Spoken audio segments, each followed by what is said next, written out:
You mean nothing to me anymore. Don't ever set foot in this house again." My father yelled at me. The only support I had was from Elliot, the man I was soon going to marry. With tears streaming down my face, I left the place I had always called home. This happened right after I graduated from high school. Hi, I'm Sienna, a 34-year-old farmer, and it's been 16 years since that painful day. The years I've spent living on my own now outnumber the time I spent in my family's home, and this fact stirs up some deep emotions inside me. I grew up in the city. My dad worked in a corporate job, while my mom stayed home to care for the family. There were 4 of us in total: my parents, my brother, and me. My brother was a year older, and for as long as I can remember, my parents treated us very differently. In their eyes, my brother was always the favorite. He was the one they saw as the heir, so everything he had was better. His meals were bigger and fancier, and his birthday gifts were more extravagant. My brother loved to brag about being treated better than me. He made it clear that he believed he was superior, and I often felt left out. Many nights, I would cry, longing for attention, but no matter how much I wished for things to change, my parents remained the same. Eventually, I gave up trying. Everything changed for me one summer during my second year of high school. At the time, my brother was stressing out about his upcoming college entrance exams. He was aiming to get into one of the top universities, but his practice exam scores were terrible. This made him constantly irritable, and he often took out his frustration on me. My parents, acting as if my brother were some fragile glass object, treated him with the utmost care. Meanwhile, they dumped all the household chores on me, leaving me with little to no time to focus on my own studies. My grades were better than my brother's, and I suspect my parents wanted to keep it that way, thinking it would boost his confidence. It was completely unfair and made no sense. Around that time, my teacher mentioned a program where students could spend a few days on a farm, experiencing life in the countryside. It was a 2-night, 3-day event where we would stay with a host family, help with harvesting vegetables, cook meals together, and get a taste of rural life. Feeling overwhelmed by the tension at home, I decided to sign up. Of course, my father was completely against the idea. He scoffed at it, saying, "Only people who can't get real jobs in the corporate world would ever resort to farming."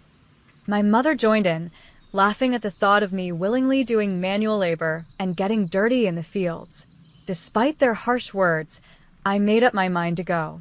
For the first time in my life, I went against my parents' wishes and used the money I had saved from my allowance to sign up for the program. It was a bold move, and looking back, it was the best decision I could have made. For someone starved of love and affection, the experience was like a breath of fresh air. Being in the countryside, working in the open fields, and breathing the clean air was exactly what I needed. And more importantly, for the first time in my life, I experienced the warmth of a real, loving family. The family I stayed with had an eldest son named Elliot. He was a year older than me, the same age as my brother. At first, I was cautious around him, simply because I wasn't used to being around older guys. But Elliot was nothing like my brother. He was kind, yet firm, and he had a great relationship with his parents. He treated me with kindness, too. Elliot's parents were incredibly gentle and caring. Even though I was only there for 3 days, I cried when it was time to leave. Elliot's mother hugged me tightly, telling me, "You're welcome back anytime, dear." I promised her that I would return someday. They weren't big on using cell phones, so I started writing them letters regularly. Elliot replied often, and before long, we were exchanging letters back and forth like an old-fashioned diary. That's how our relationship blossomed, even though it was long distance and innocent, just pure friendship, without even a kiss. Back at home, my brother eventually failed to get into the university he wanted and ended up enrolling in a lower-ranked private college. When it was my turn to apply for college, my parents pressured me to skip higher education and get a job instead. Their reasoning? Women don't need a degree, they said. But I knew the real reason. They didn't want me to surpass my brother. Ever since that rural experience, I had dreamed of becoming a farmer. I knew I could pursue that dream without going to college, but since Elliot had moved to the city to attend college, I figured I'd give it a shot too. I wanted to study modern farming methods and maybe even start a new type of farming. Fueled by my goals, I studied hard every day, despite my parents' and brother's constant attempts to distract me. And when I finally passed the entrance exam for a good university, my father was enraged. "How dare you, as a woman, go to a better university than your brother?" he bellowed. My mother added, "We don't have money for you. Your brother needs it more. You should just work and help support the family." I was heartbroken by my parents' harsh words, and after a huge argument, I made the tough decision to cut ties with them completely. Elliot, the man I loved, came to pick me up from my childhood home, and his parents, who are now my in-laws, generously supported my college education. With their help, I was able to attend college, and 4 years later, Elliot and I got married. During my college years, I didn't reach out to my parents or brother. I kept my distance, but when the time came to get married, my in-laws insisted that we inform my family. "We need to at least let them know about the wedding," they said. So for the first time in 4 years, we visited my parents' house. Right after I graduated, things were chaotic. It was also planting season on the farm, so we couldn't visit until early summer. My in-laws, Elliot, and I had all been working outside under the sun, so our faces were darkened and sunburned from the hard work. As soon as we arrived, my family mocked us openly. My mother looked at us and asked, "No offense, but how old are you guys? You must be quite poor to be working so hard that you're all sunburnt like this." Her words cut deep, and I was mortified. "Please stop, Mom," I begged in a small voice, but she ignored me. My brother, with a smug smile, added, "Smart people like me make money with intellectual work. Only people who aren't intelligent end up doing such primitive labor." I turned pale, and the gentle smiles on my in-laws' faces froze. Elliot, standing by my side, spoke up firmly. "With all due respect, we are proud to be farmers." My father, still looking down on us, laughed condescendingly. "Let me make this clear," he said to me. "You're nothing to us anymore. You're marrying a poor farmer who has to sweat for his money.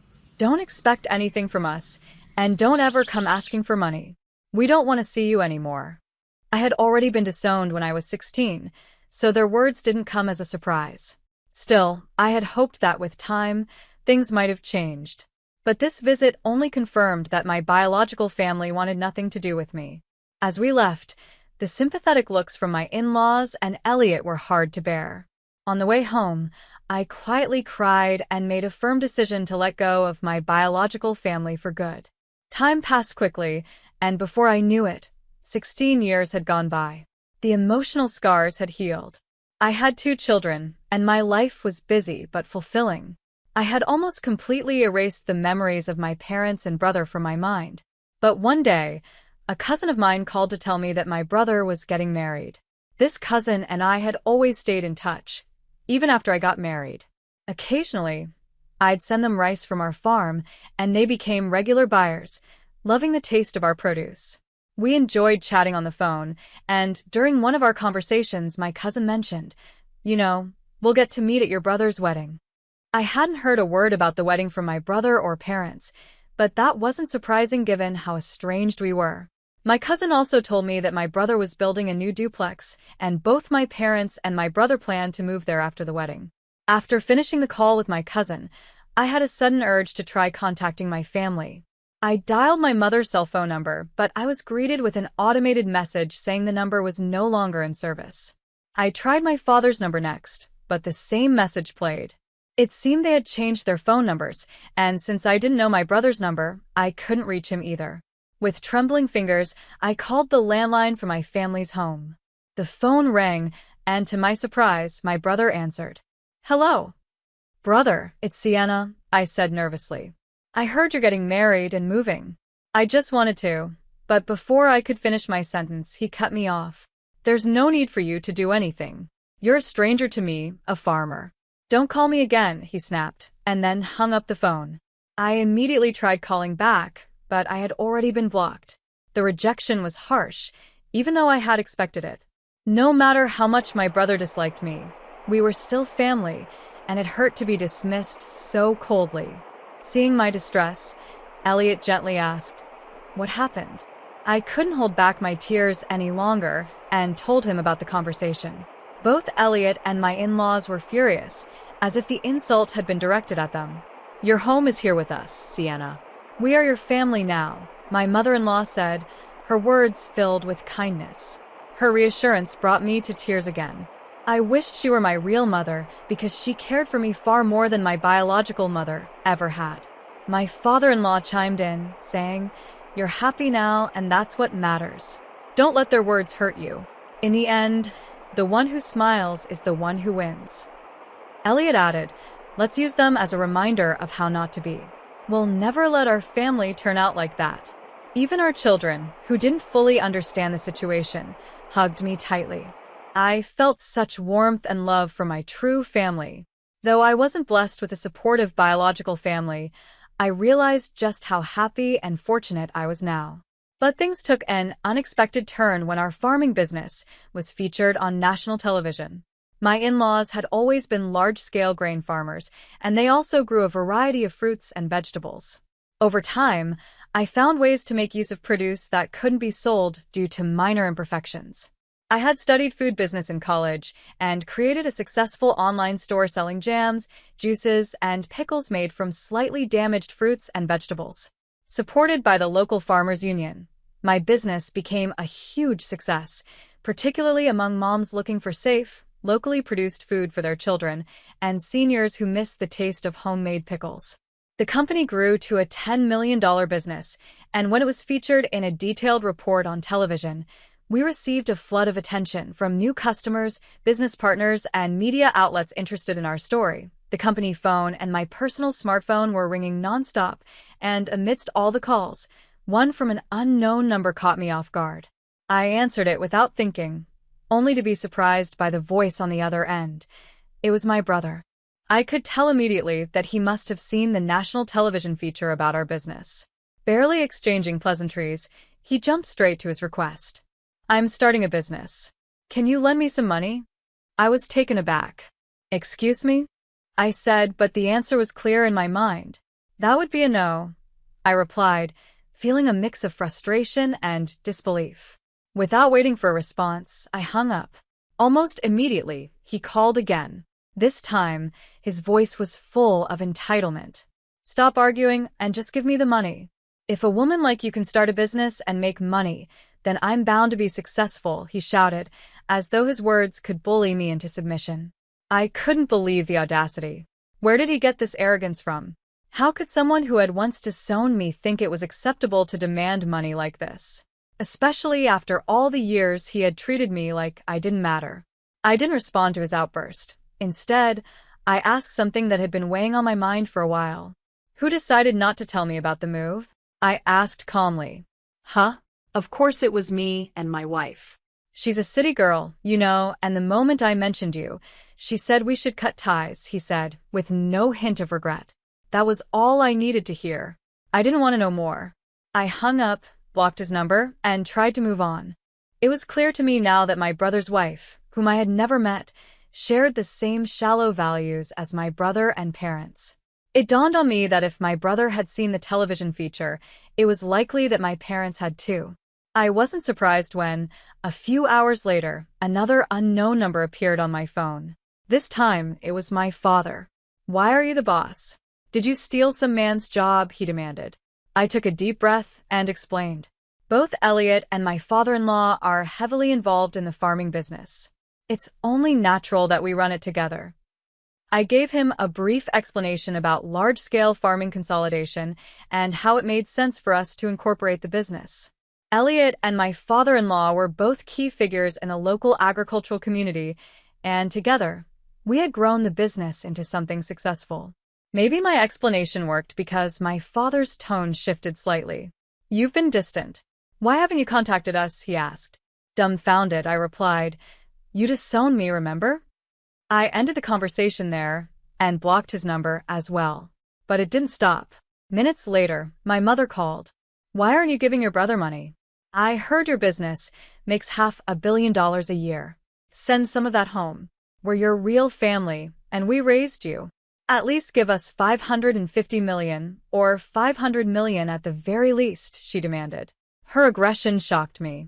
Even though the business made substantial revenue, I had to cover expenses and pay employee salaries, so there wasn't nearly as much left over as she assumed. I exaggerated the financial situation a bit, but she didn't believe me. "You're lying. That can't be true," she snapped. I was growing irritated. She had no shame in asking for money, even though she had never supported me when I needed it most. "I'm not going to send you money, whether I have it or not. We're strangers now," I said firmly, before hanging up and blocking her number. I thought that would be the end of it, but I was wrong. My parents, my brother, and his wife, who I had never met, showed up unannounced at my in-laws' house. My father smugly said, "Sienna, we've got a surprise for you. We're revoking your disownment." I was stunned. How desperate could they be for money? My mother-in-law, clearly uncomfortable, asked, "What's going on with you people?" The tension in the room was palpable. My father-in-law and mother-in-law stared silently at my family, while our employees gathered around, watching the scene unfold with shock and disbelief. My brother spoke up, claiming, "We're your real family. We deserve the money you earned, too." His wife nodded in agreement, as if they had any right to my hard-earned success. Furious, I couldn't hold back anymore. "I don't think so," I said sharply. "Even if we share blood, we have no emotional connection. You abandoned me, treated me like a stranger." As the emotional scars of my past started to resurface, I was on the verge of tears. But then Elliot stepped beside me, standing tall. "Sienna is part of our family now. We don't need your disownment to be happy. Please leave," he said firmly.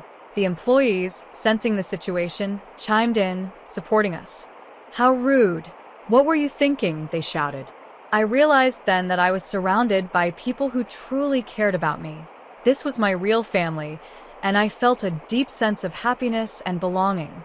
My brother, now red with anger, shouted, "Shut up. Shut up, you country bumpkins. You're all uneducated trash." Elliot, keeping his composure, responded calmly, "Well, both I and my father are Ivy League graduates, and Sienna graduated from a top university in agriculture." My brother's face twisted in disbelief. "What? "Ivy League? Then why are you farming?" he asked, confused and surprised. For my brother, whose only pride was his low-ranking university degree, this revelation was a blow. Elliot explained, "Farming is a respectable profession. We're able to apply everything we learned in college to our work." I couldn't help but laugh. For the first time, I felt relief. "Brother, you've lost to Elliot in everything." With newfound confidence, I said, "Let me be clear one last time. We are already strangers. I won't lend or give money to strangers. Please leave.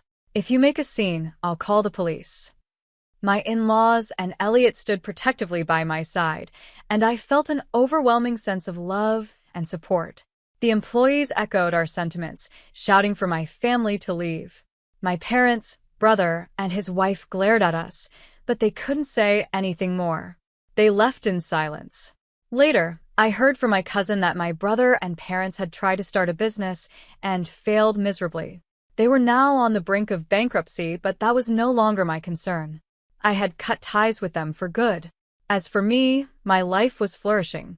I was surrounded by a loving husband, wonderful children, and in-laws who treated me with the care and respect I had always longed for.